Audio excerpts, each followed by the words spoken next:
اللهم صل على سيدنا محمد وعلى آل سيدنا محمد. اللهم صل على سيدنا محمد. اللهم صل عليه وسلم.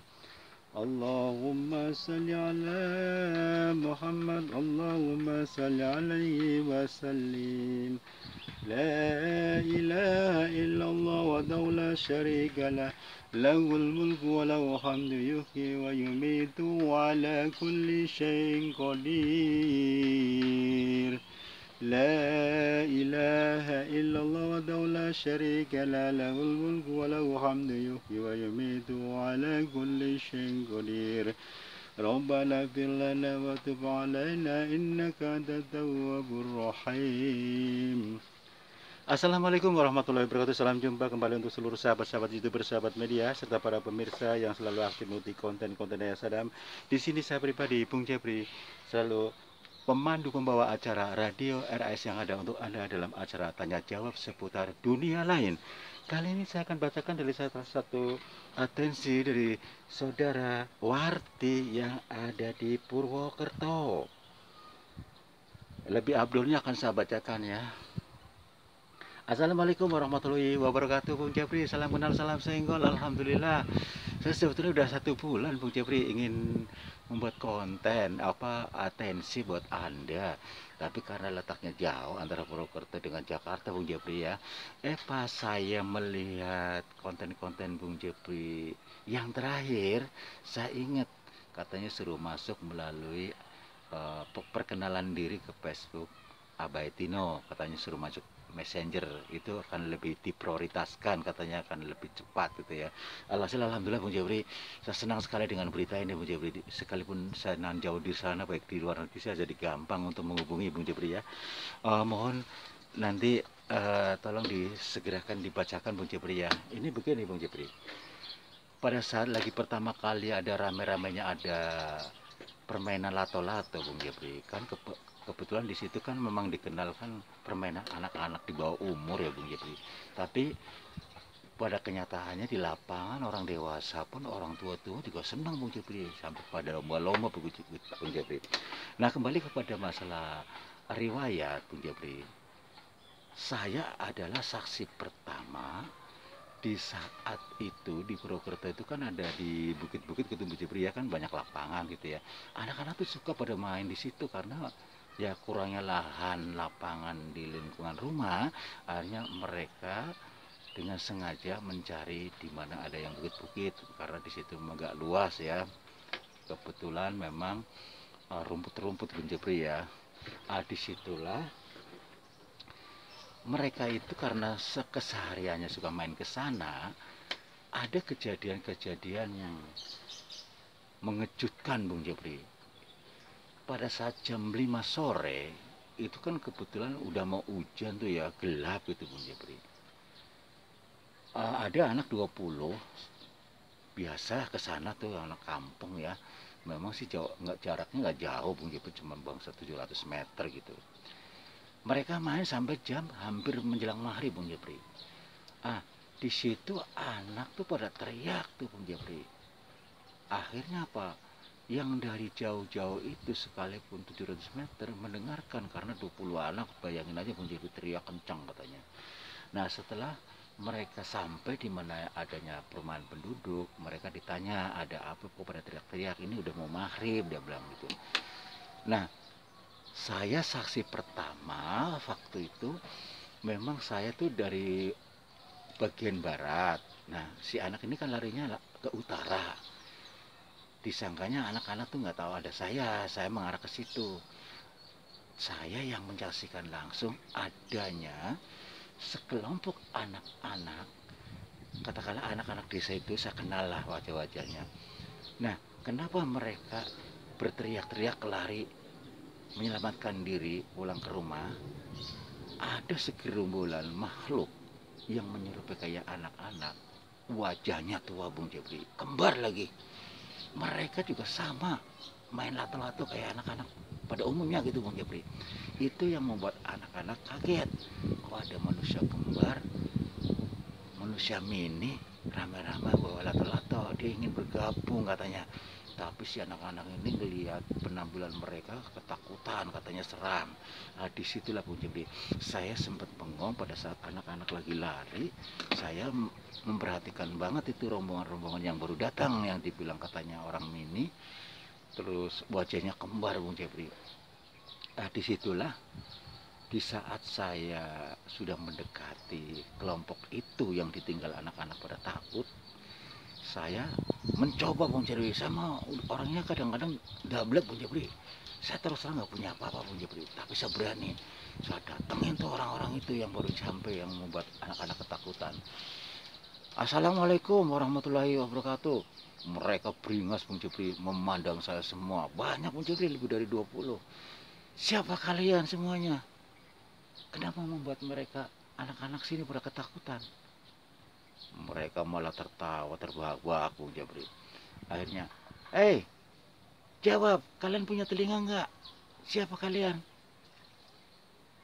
Lantas salah satunya mendekati saya Bung Jepri. Kami adalah si penunggu. No, pohon di situ tuh pohon nangka. Di sini kan kami senang. Sebetulnya kami nggak mau nakal, nggak mau jahat, bikin bergabung sama anak-anak situ tuh main lato-lato. Tahu kan saya pakai lato-lato nih. Lantas saya bertanya kembali, lu sadar ya, kalau lu memang penunggu pohon nangka itu berarti lu bukan manusia. Ya jelas aja mereka takut, saya katakan demikian Bung Jepri. Lantas malah dia kok tertawa Bung Jepri, bukannya melanjutin ngomong. Bicara baik-baik, jangan ketawa mulu. Saya bicara baik-baik. Kamu benar, Dedem jangan ada di situ. Lantas, ya kira-kira begitu deh, bilang gitu dia. Lantas setelah itu saya batin aja Bung Jepri, baca apa yang bisa, ayat kursi apa. Dia tiba-tiba menghilang Bung Jepri. Tapi teman-temannya kelompok yang ada di sana masih nungguin, karena kita jaraknya udah tinggal 3 meter Bung Jepri. Yang satu tadi yang deketin saya ngobrol begitu, dia langsung ketawa karena dia mengakui adanya katanya Dedemit di situ, berarti bukan manusia kan Bung Jepri. Makanya saya langsung membaca ayat kursi Bung Jepri. Tiba-tiba dia menghilang Bung Jepri. Nggak lama kemudian tahu-tahunya dia udah ngumpul di kelompok temannya di belakang situ Bung Jepri. Akhirnya karena saya mengetahui adanya memang itu bukan manusia, saya langsung menghampiri anak-anak yang lari di perkampungan. Akhirnya saya ngobrol sama mereka. Yang saya tanyakan begini Bung Jepri, siapa sih mereka sebenarnya yang si penunggu pohon nangka? Mereka kok bisa menyerupai kayak anak-anak, bisa main lato-lato gitu. Katanya ingin bergabung ceritanya. Nah, anak-anak kan takut ngeliat penampilannya seperti itu, aneh, bukan kayak manusia gitu. Sekalipun wujud manusia, mereka kerdil, wajahnya tua, kembar lagi, nggak bisa bedain satu sama lain. Mohon pencerahannya Bung Jepri, siapakah dia sebenarnya, apakah betul ada di pohon itu, dan bisakah diusir, dan apakah kalau tidak diusir pada saatnya mereka akan mengganggu seperti itu. Dan tolong pencerahan dan solusinya Bung Jepri, apa sih penangkalnya seperti itu. Kalau memang ada, mohon saya butuh Bung Jepri buat pembelajaran lah Bung Jepri untuk pribadi saya, karena saya wati terus terang masih lajang Bung Jepri. Jadi saya suka memang sikir, banyak sikir suka. Jadi kalau saya lihat dari beberapa konten yang ada kan, saya tertarik tuh Bung Jepri dengan adanya Anda. Makanya saya kepingin banyak belajar gitu, baik termasuk ilmu gerakan telapak goyangan itu mantap sekali Bung Jepri ya, termasuk sampar angin dan lain-lainnya masih banyak ya. Dan saya memang kepingin menjalankan apa yang pernah dihadiahkan oleh Bung Jepri. Saya izin dulu ya di atas nama channel Sadam, mohon bantuan doanya ya biar saya bisa menjalankan amalan-amalan tersebut Bung Jepri. Karena menyangkut yang baru saja saya ceritakan di atensi, kalau seandainya saya bisa komunikasi dan dengan lancar dan katakanlah bisa menggerakkan mereka, mengusir mereka, saya tidak kerepotan Bung Jepri. Untungnya sangat diapa-apain saat itu Bung Jepri, cuma komunikasi dan tertawa. Apa yang saya bisa, saya membaca ayat kursi, ternyata dia menghilang. Tiba-tiba dia sudah ada di tempat temannya sedang berkumpul, disitulah. Mohon pencerahannya Bung Jepri ya. Terima kasih atas simaknya atensi saya. Mudah-mudahan Bung Jabri bersama Radio RAS tetap jaya mengudara di Ayah Sadap. Jangan pernah surut Bung Jabri, tetap jaya mengudara. Karena saya lihat Anda sepak terjangnya cukup luas dan intinya adalah menolong banyak orang ya. Karena baru kali ini konten-konten yang ada di YouTube yang ada hanya Anda yang ada. Memang itu adanya. Engkau lah yang terbaik daripada yang baik ya. Salam, jumpa lagi Bung Jabri. Wassalam. Waalaikumsalam warahmatullahi wabarakatuh untuk saudarawati yang ada di Purwokerto. Terima kasih sebelumnya Anda telah mengirimkan atensi ya, yang baru saja saya bacakan bahwasanya yang baru saja Anda bicarakan adalah intinya masalah manusia kerdil, wajahnya kembar dan tua, sedang sekelompok ya membawa lato-lato dengan niat ingin bergabung dengan anak-anak pada umumnya ya, anak-anak kampung situ. Anak-anak kampung saja bisa mengerti membedakan mana manusia maupun tidak, karena manusia aneh ya, sudah pendek, kerdil, wajahnya tua, kembar lagi. Itu yang membuat anak-anak tuh tanda tanya dan takut. Akhirnya mereka kabur begitu ya. Memang sebenarnya lebih baik begitu kabur karena mereka kan masih polos. Dan untuk Saudrawati, tadi Anda bertanya ya, saya akan mencakup seluruh apa pertanyaan Anda, tidak akan melenceng dari yang lain. Kalaupun memang Anda ada yang sangat dibutuhkan, pertanyaan yang ada yang belum Anda ungkapkan, tapi saya cukup akan menjawab apa yang Anda butuhkan. Yang pertama, Anda bertanya bagaimana caranya saya menolak dan bagaimana cara pengusiran seperti itu ya, dan siapakah dia, nah, seperti itu. Kembali lagi kepada Saudrawati, kalau kita bicara masalah dunia nyata, dunia lain, memang kita berbedaan masalah dunianya aja ya. Kalau kita kan dunia nyata, orang yang disebutkan manusia kerdil adalah dunia lain, makanya dia mengakui adalah si penunggu pohon nangka. Dia tidak lepas dari bangsa jin yang punya peranan tuyul. Tuyul itu memang rata-rata kerdil, nggak ada yang gede, dan wajahnya tua seperti itu. Mereka juga seperti kayak anak-anak manusia umumnya layaknya kepingin bermain-main, dan dia membawa lato-lato seperti itu. Disitulah letak ini salah satu contoh dunia lain pun punya kegiatan yang sama dan ingin menirukan kegiatan manusia, selalu gunanya mengecoh. Coba saja kalau dia misalnya lagi main lato-lato, anak itu polos, terus ajak main bersama, tiba-tiba karena sudah akrab dia diajak di tempat dunianya dia. Ya kalau dia kebetulan lagi baik, dia bisa kembali lagi. Kalau tidak, ada slash sedikit, ya udah, dia tidak akan pernah kembali ke dunia nyata kecuali atas izin Allah dan ada saksi di mana keberadaan dia dan bagaimana kronolognya. Kayak seperti Anda yang punya saksi mata ya, seandainya mereka ada yang terbawa dan di mana dia letaknya, nah disitulah akan terbantu adanya untuk membantu kepada orang yang pintar untuk mengatasi orang tersebut yang terbawa ke dunia lain adanya. Untuk kembali lagi pada Saudrawati, yang pertama, Anda tadi mengatakan rajin ibadah dan tawasul ya. Ini sudah bagus ya, ini modal utama memang. Coba Anda baca surat Al-Fatihah sebanyak 21 kali, maksud saya 20.000 satu kali. Lantas ditambah dengan surat Al-Kahfi ayat 107 sampai 110 sebanyak 3.313 dan ayat kursi 1013, diakhiri dengan surat Al-Fatihah sampai Anas masing-masing 9 kali. Dan Anda siapkan minyak saparon atau minyak air putih matang ya untuk media sekaligus supaya Anda tidak bolak-balik. Nah, yang pertama minyak saparon itu kan bisa dibutuhkan kapan saja, misalnya obat media orang kesurupan, termasuk Anda pribadi, misalnya mau kemana-kemana, bacalah surat Al-Fatihah ayat kursi. Yang ketiga adalah membaca surat Al-Kahfi di ayat 107 dan 110 ya. Niat karena Allah, ya Allah saya mau berjalan, mau kerja, mau ke pasar, mau kemana, terserah Anda niatnya kemana.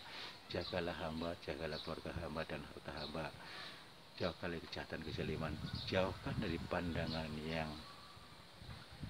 sekiranya membahayakan buat saya, terutama hal-hal gaib seperti itu. Insya Allah hal-hal yang seperti itu kalau kita sudah niatkan, baik makhluk yang gaib maupun yang nyata, misalnya kayak tukang copet maupun penjahat, ingin mengganggu kita, seakan-akan dia tidak mengetahui adanya kita. Bukan berarti kita bisa menghilang ya, dalam artian hatinya kayaknya dikendalikan dengan Allah, karena atas izin Allah Anda tadi sudah niat berdoa. Nah, disitulah kelebihan-kelebihannya. Anda sudah memagar diri sehingga hal-hal yang sekiranya jahat, baik yang nyata maupun yang tidak nyata, dia menghindari Anda. Itulah kelebihan-kelebihannya kalau kita selalu ingat kepada Allah dan berdoa ya. Kebiasaan manusia kan penyakitnya suka lupa, buru-buru dan lain sebagainya. Begitulah tepatnya. Kembali lagi pada saudara Warti, mudah-mudahan Anda puas atas pencarian solusinya. Itulah Anda setelah nanti dikerjakan selama seminggu ya, sambil puasa sunnah. Dan jangan lupa sebelum Anda tawasul zikir malam yang tadi saya katakan, yang saya berikan, Anda sholat taubatan nasuha dulu, hajat, istihara, witir, termasuk tahajud seperti itu. Anda zikir sambil nunggu tahajud seperti itu. Nanti dicicil dalam 1 minggu supaya kelar. Itu nanti prakteknya gampang, cuma 1 kali surah Fatihah, 1 kali ayat kursi, 1 kali Al-Kahfi di ayat 107 sampai 110.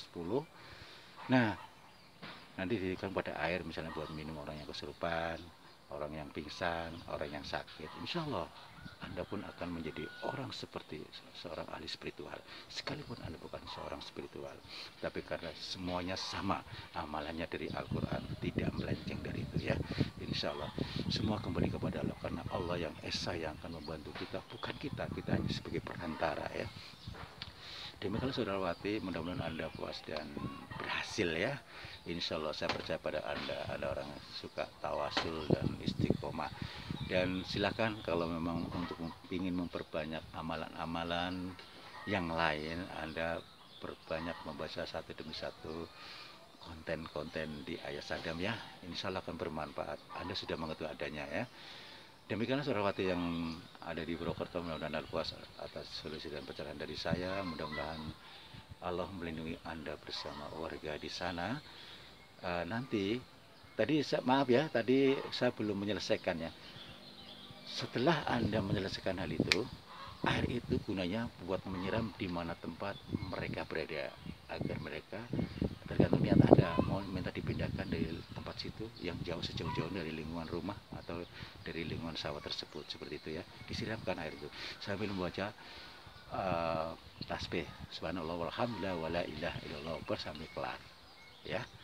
Dan jangan lupa, sebagai ilmu pamungkas, bagi seseorang yang telah memiliki amalan-amalan tersebut yang saya berikan kepada Anda di ayat 107 sampai 110 di surat Al-Kahfi, itu adalah sebetulnya doa pamungkas. Apabila Anda dalam kondisi mendesak, membahayakan diri hamba, nyawa Anda, maksudnya, bacalah itu. Minta perlindungan Allah atas izin Allah, ya Allah, lindungilah hamba, harta hamba, jauhkan dari kejahatan kezaliman. Insya Allah hal-hal yang seperti itu dia akan menjauh, tidak akan mampu mengganggu Anda. Terima kasih saudara pendengar yang berbahagia di seluruh tanah air Indonesia, di Jakarta, Jakarta Selatan dan sekitarnya. Karena waktu sudah kami harus turun dari udara. Insya Allah kita jumpa lagi di waktu yang sama dengan acara yang sama, tanya jawab seputar dunia lain. Wassalamualaikum warahmatullahi wabarakatuh. Ihdinas siratal mustaqim.